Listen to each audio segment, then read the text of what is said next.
नमस्कार, आप देख रहे हैं 4 PM और मैं हूं आपके साथ सिमरन। दोस्तों, पीएम मोदी का लाल किले पे दिया गया भाषण में फैक्ट चेक होते ही बड़ा झूठ पकड़ा गया है। इस झूठ के सामने आते ही एक और जहां हड़कंप मच गया है, तो वहीं दूसरी ओर कांग्रेस और राहुल गांधी ने मोदी और बीजेपी की लंका लगा दी है। अपने सूटबूट वाले पीएम साहब का कौन सा बड़ा झूठ पकड़ा गया है और क्यों कांग्रेस ने मोदी सरकार और बीजेपी की लंका लगा दी है, ये मैं आपको अपनी इस रिपोर्ट में बताऊंगी। साथ ही इससे भी चर्चा करेंगे कि कैसे महात्मा गांधी से बीजेपी ने सावरकर को बड़ा कर दिया है। दोस्तों, 15 अगस्त को देश के 79वें स्वतंत्रता दिवस पे जहां एक और पूरा देश तिरंगे के रंग में डूबा था, लाल किले पे पीएम का भाषण चल रहा था, लोग देशभक्ति के जज्बे में थे, लेकिन तभी पेट्रोलियम और प्राकृतिक गैस मंत्रालय की एक पोस्ट ने सोशल मीडिया पे तूफान ला दिया।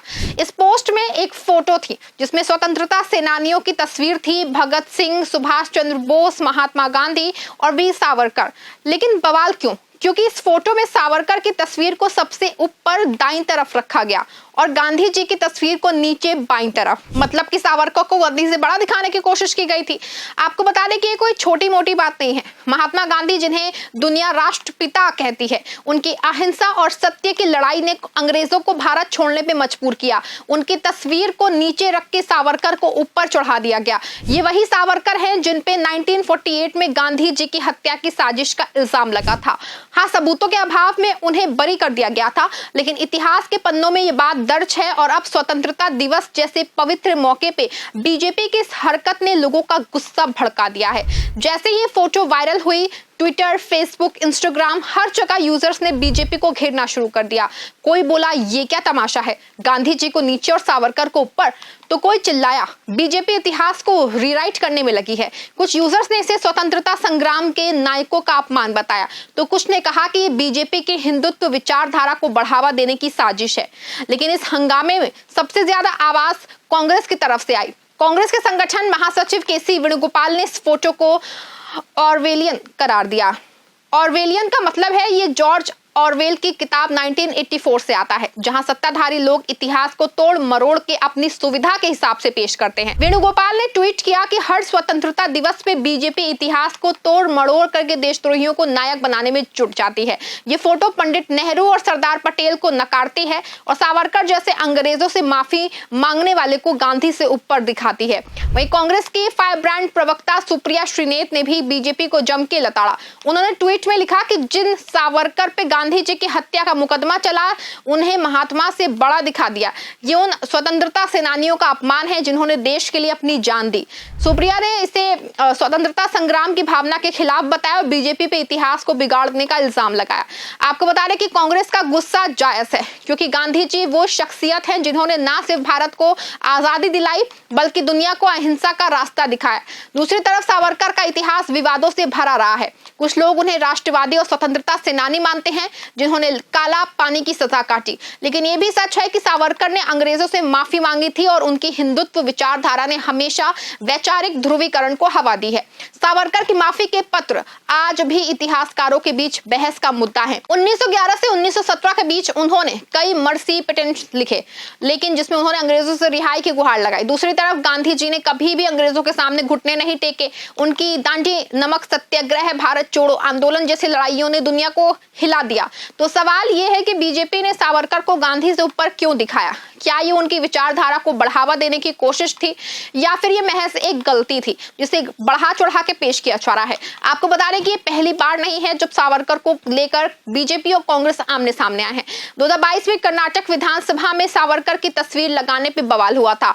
उस वक्त बीजेपी ने सावरकर की तस्वीर को गांधी, बोस और अंबेडकर जैसे नायकों के साथ लगाया और कांग्रेस ने इसे स्वतंत्रता संग्राम का अपमान बताया। बीजेपी के विधायक एन रवि कुमार ने तब कहा था कि स्वतंत्रता संग्राम सिर्फ कांग्रेस और नेहरू का नहीं था, सावरकर ने एक पूरी पीढ़ी को प्रेरित किया।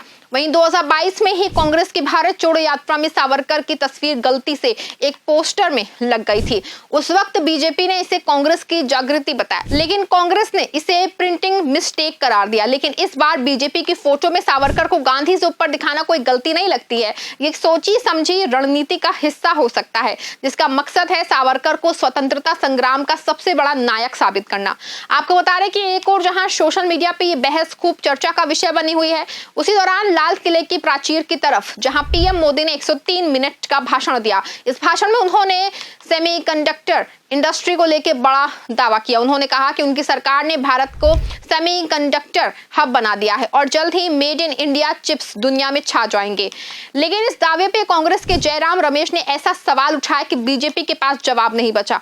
जयराम रमेश ने ट्वीट किया कि 1983 में चंडीगढ़ में सेमीकंडक्टर प्लांट ऑपरेशनल है। ये तब शुरू हुआ था जब राजीव गांधी की सरकार ने सेमीकंडक्टर कॉम्प्लेक्स लिमिटेड की स्थापना की थी। तो बीजेपी अब इनका क्रेडिट क्यों ले रही है?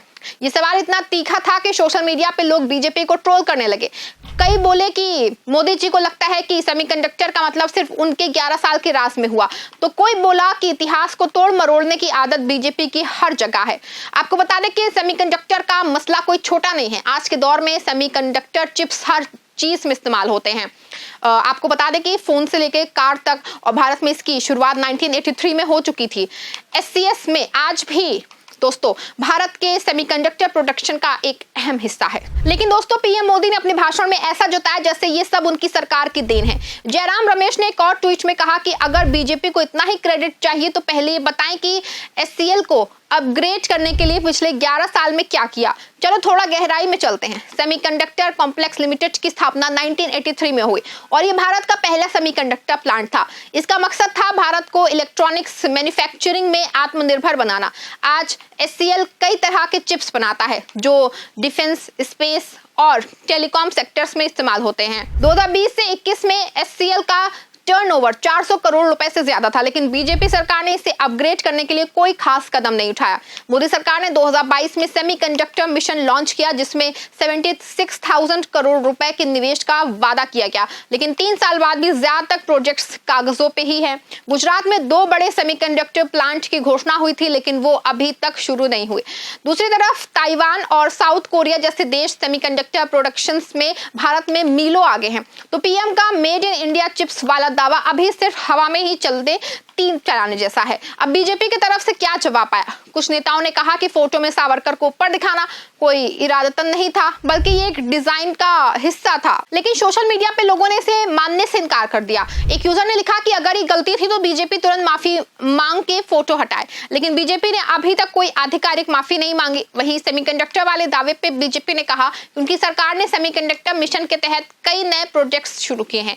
लेकिन दोस्तों जयराम रमेश ने फिर पलटवार किया कि नए प्रोजेक्ट्स की बात छोड़िए, पुराने प्लांट्स को तो संभाल नहीं पा रहे हैं। सोशल मीडिया पे लोग इस बहस में कूद पड़े। कुछ ने बीजेपी का समर्थन किया तो कुछ ने कहा कि सरकार सिर्फ जुमलेबाजी में माहिर है। आपको बता दें कि एक पूरा विवाद सिर्फ एक फोटो या एक बयान का नहीं, ये वैचारिक जंग है जो भारत के इतिहास को परिभाषित करने की कोशिश कर रही है।